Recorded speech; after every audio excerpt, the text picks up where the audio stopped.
Kotaku, kotaku dari baja, beton dan kaca.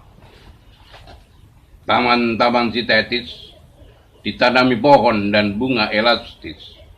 Sampah digiling jadi plastik. Kotaku yang gagah hanya bisa ketawa dan pesta.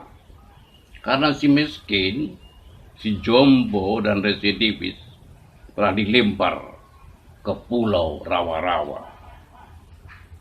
Tanpa kubur dan rumah sakit, mereka yang parah diisolir ke bukit.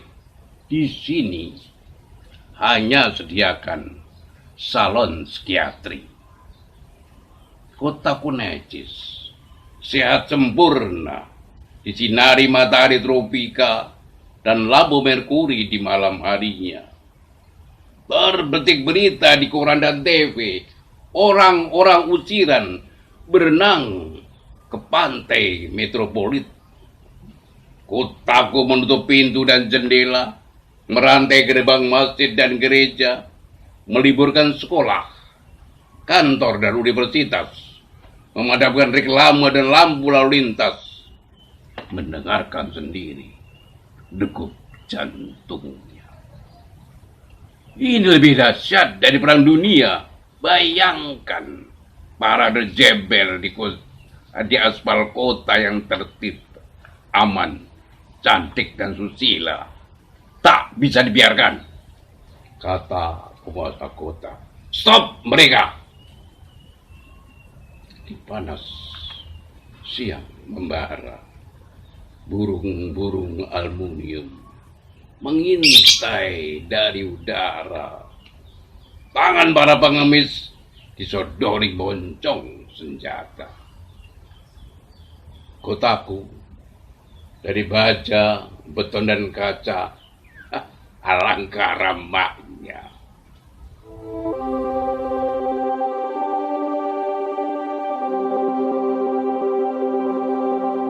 Wonokromo. Wonokromo adalah leher botol.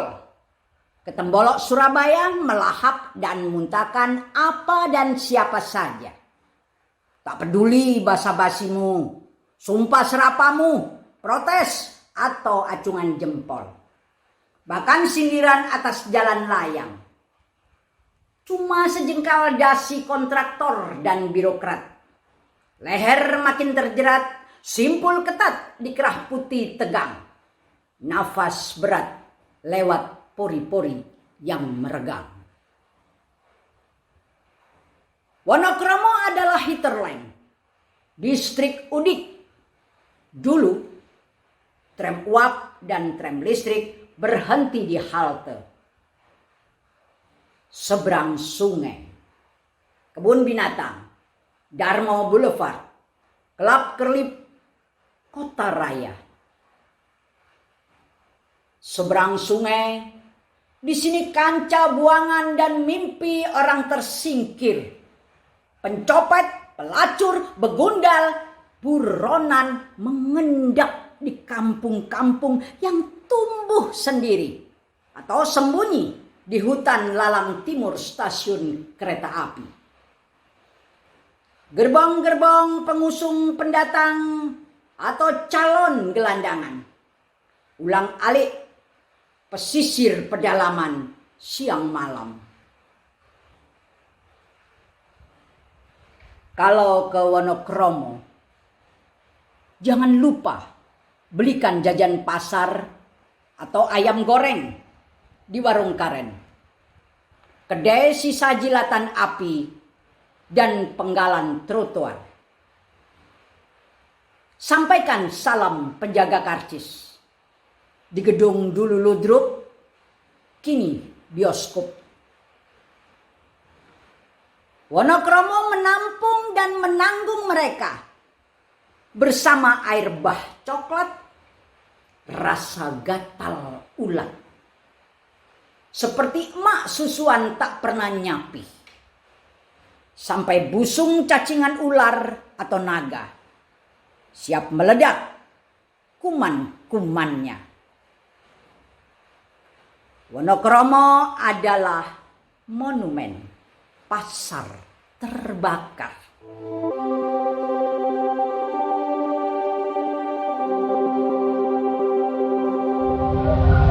Seperti yang lain-lain, bermula dari sebuah nol. Ia pernah ada. Kemudian seseorang mengambil pena dan kertas. Ada yang menulis, ia lahir dari buruh. Ia menyusun sebuah buku. Ia angker seperti burung. Ia menyusun sebuah buku. Paragraf itu seperti batu-batu besar yang dikerontongkan kedap, berat, dan ganjil. Barisan seperti di bawah ini dimulai dengan ne, yaitu orang yang berelektron 28 kali dengan 2 lingkarannya menjadi 280.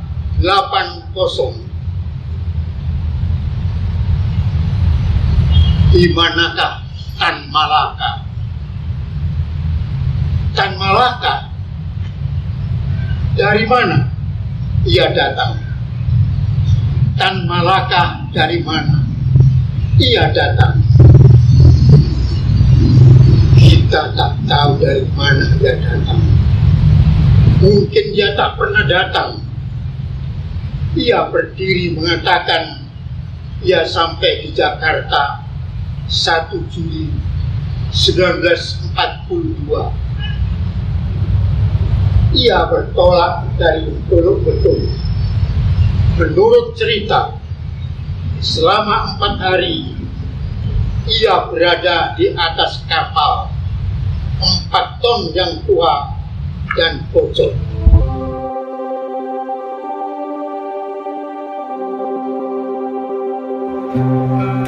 Suatu siang di kotaku, karya Vanessa Helen. Perempuan bunting merangsek masuk di antara bau asap, apek, pesing, kecut, minyak nyong-nyong, balsem. Penumpang lain diam tak bergerak. Sopir mengibas-ibas handuk kumel, gerah. Klakson bersautan dengan teriakan calo, jembatan, jembatan, perak, perak, kampus C, kampus C. Dobolkan, ojo nyerobot aja. Cok, raimu, matamu bicek tak? Panas udara kotaku bercampur hawa bau busuk yang keluar dari anus, terhirup olehku dan hampir membuatku muntah. Baunya seperti got yang 100 tahun tidak dikuras. Si buta menadahkan tangan, tersipu-sipu. Sopir kernet tertawa kegirangan, mendorong perempuan gila yang tersipu habis digoyang si buta di bus kosong. Aku membayangkan bagaimana anak yang bakal dilahirkan. Gendeng mangan teklek bukan urusanku. Simbok neancok sepi, si buta mengeluh karena sehari cuma dapat 100.000. menghitung dengan gaji dan lemburanku. Sebulan hasil mengemis lebih dari UMR. Aku mengumpat dalam hati, asu!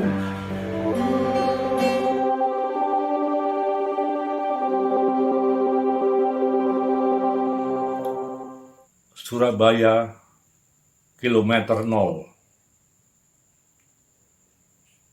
Di titik ini, di gedung kuno itu, tercatat lembaran masa lalu tentang para menir gubernur mengatur tanah jajan mengangkuti hasil bumi. Yang satu dapat roti, yang lain dapat mati. Di titik ini, di spektrum itu, tercatat sejarah berdarah-darah tentang bambu runcing dan senjata seadanya melawan mesin pembunuh punya penjajah. Tali duk, tali layangan, awak situk, ilang-ilangan. Di titik ini, di dekat tugu itu, tergores sepotong peristiwa tentang rapat besar anti raksasa adidaya. Jelang titik balik menoreh luka sejarah. Sejarah ini sebilah belati yang terbelah di celah teka-teki. Di titik ini, di markas birokrat itu, terakumulasi transaksi kesepakatan tentang anggaran pendapatan dan belanja, berpilin, berkelindan, di layar-layar komputer, di lembar-lembar kertas, di atas dan di bawah meja, pat-pat, gulai, ketupat, siapa lihai pasti dapat.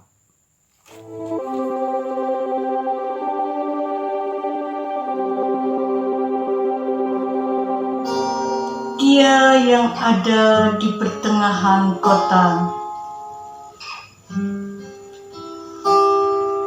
menggenggam asa di kedua belah tangan. Dipetiknya siter, bunyinya membelah teja, meluluhkan rasa. Surabaya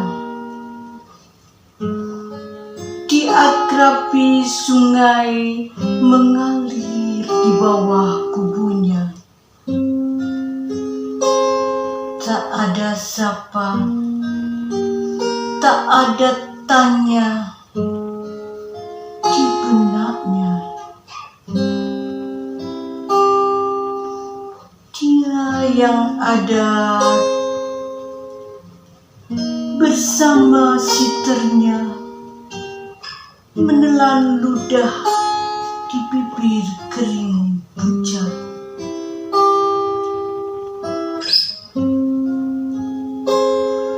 Kaukah anakku yang menangis tengah malam tanpa rembulan? Tetek telah habis, tinggal pekat yang ada tak bersisa.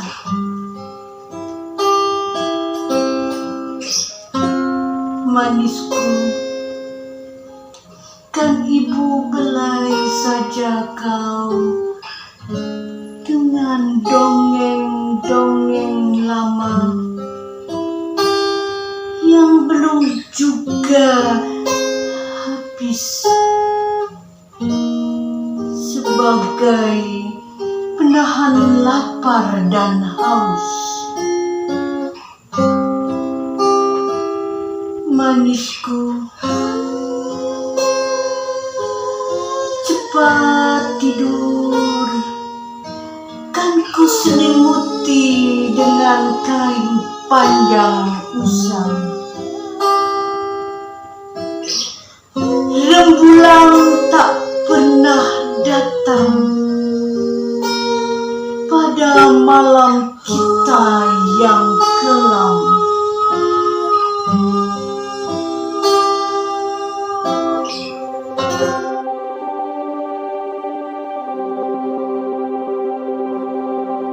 Surabaya, lupa yang menembus jidatku, telah kulempar di antara lautmu. Jangan kau biarkan tatapanku menyibak masa lalu dekat aku.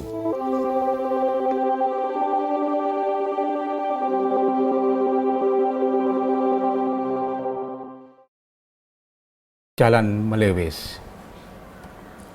Cukup beberapa langkah saja dari Jalan Melewis ke Taman Jayengrono. Menggendong adik yang masih terantanan, menonton Jaran Kepang dan noni-noni bermata biru, berambut pirang. Tram melintas di jalan aspal, juga cikar menggeliat di atas jembatan ke Kembang Jepun. Orang India menangis terseduh-seduh melihat sapi dipecut-pecut seperti itu. Hari sudah malam, adik sudah tidur di kain gendongan.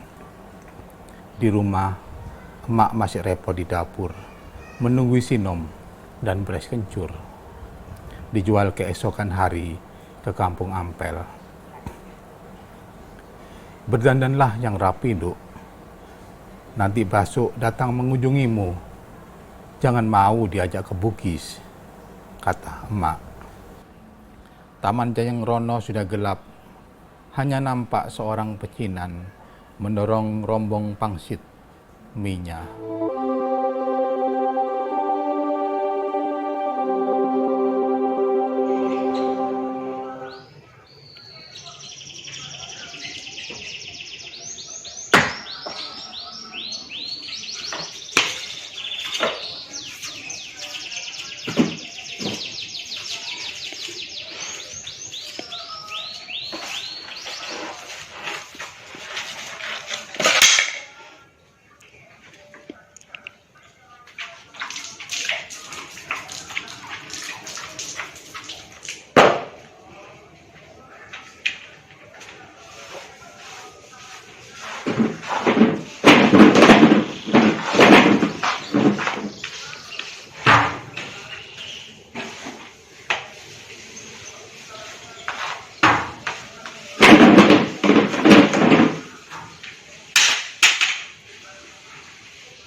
Surabaya di ujung muara Kalimas yang indah dan berkilau.